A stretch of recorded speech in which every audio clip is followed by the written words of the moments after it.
مدعينا كلمتنا وفرحنا إنه وحاول القرنك maalin dhaweyd videogii aan duubnay oo qalin lanaga duubay runtii wuu ku baahay dad badan aan ka soo falceliyay maanta maan caawin noo imaade guul 1826 academy kor u kacdo waxa bedel karnaa qarankeena maalinta ugu horeysay shaqada la bilaabay ay tahay maalin dhaweyd la soo baahiyay shaqadan oo madax farsamada uu ku dhawaaqay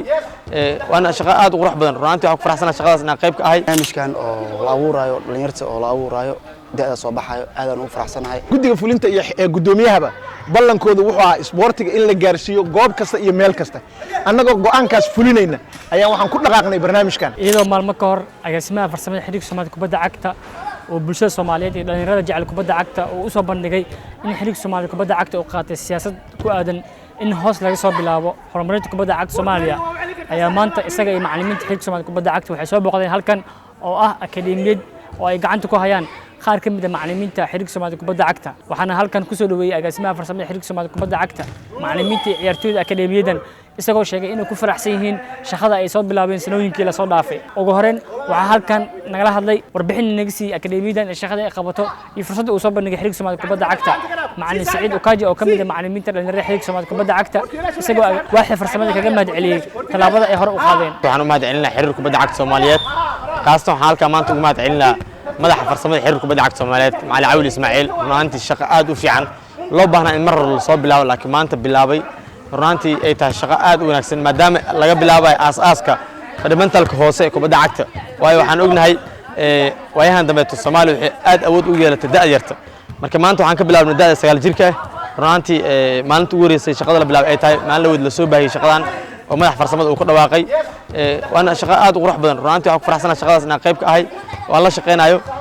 inkastoo ilmahan ay qayb ka yihiin ilmo ay soo bilaabeen Cumaraani yarka laacibka qaranka u ciyaarayay number 10 iyo Cabdi Maxamed yarka number 2 qaranka aga ciyaarayay oo loo soo gaabiyay 1826 academy runtii maanta laga bilaabo waxay qayb ka yihiin asadka xiriirka kubadda cagta Soomaaliyeed waana farxad waaye iyagu waxay u soo bilaabeen ilmaha yar yar inay u abuuraan Janis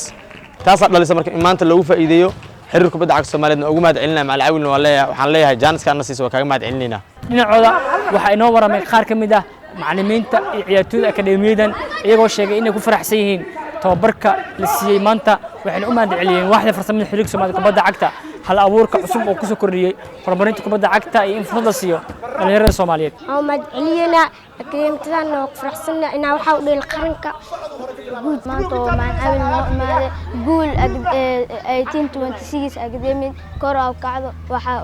waxa bedel karnaa qaranka barnaamijkan oo la abuurayo dhalinyarta oo la abuurayo da'da soo baxayo aad aan u faraxsanahay waxaan jeclaan lahaa inay ka mid noqdaan da'yarta soo baxayaan oo in loo xulo qaramada ay baxaan andarada hadda oo tiriyay Macallin Cabil aad aan ugu faraxsanahay inuu imaado hawshan noo bilaabano ugu faraxsanahay agaasimaha farsamada xiriirka Soomaaliya kubadda cagta Macallin Caawil Ismaaciil Maxamed ayaa akademiyadan macallimiintooda ku amaanay shaqooyinka adag ay soo qabtay sanooyinkii la soo dhaafay wuxuuna sheegay inuu ku faraxsan yahay barnaamijkii koowaad oo qabto isaga iyo macallimiinta xiriirka Soomaaliya kubadda cagta inay maanta halkan ka bilaabaan wuxuuna dhinaca kale sheegay inuu u mahadcelinayo hoggaanka xiriirka Soomaaliya kubadda cagta talaabadan uu qaaday kuna dhiirigeliyay waaxda farsamada in hoos looga soo bilaabo kubadda cagta Soomaaliya runtii saa ogtiin Soomaaliya dhalinyarada gaar ahaan kubadda cagta aad ay u jecel yihiin maalin dhaweyd videogii aan duubnay oo qalin lanaga duubay runtii wuu ku baahay dad badan aan ka soo falceliyay waxayna u arkaan fursad ay ku horumarayaan marka rag badan waxay leen goorma la bilaabaa seen u bilaabaynaa annaga seen loola xiriiraa marka arrintaas arrin fiican ayay ahayd run ahaantiina waa arrin aad u wanaagsan in isboortiga meesha hoose laga soo bilaabo ilaa lagu tagaayo maaragtay national team marka sidaa darteed feedback fiican u ahaa maantana waa markii ugu horeysay oo aan centerkii ugu horeeyay oo macallin ka mid ah xiriirka macallimiinta ay mushaarka siiyaan uu goobtan ku hayo dhalinyaradan yar yarka aad u jeedaan kuwaasoo mustaqbalka aan rabno inaan ka dhisno base-ka hoose cunuga intaan leeg waa inuu yaqaanaa baaska sida loo dhiibayo kubadda sida loo kontroolayo saaxiibkiisa la jira meesha uu ka caawinayo sidaa darteed waa barnaamij aad u fiican maantana fursad waxaan u helnay inaan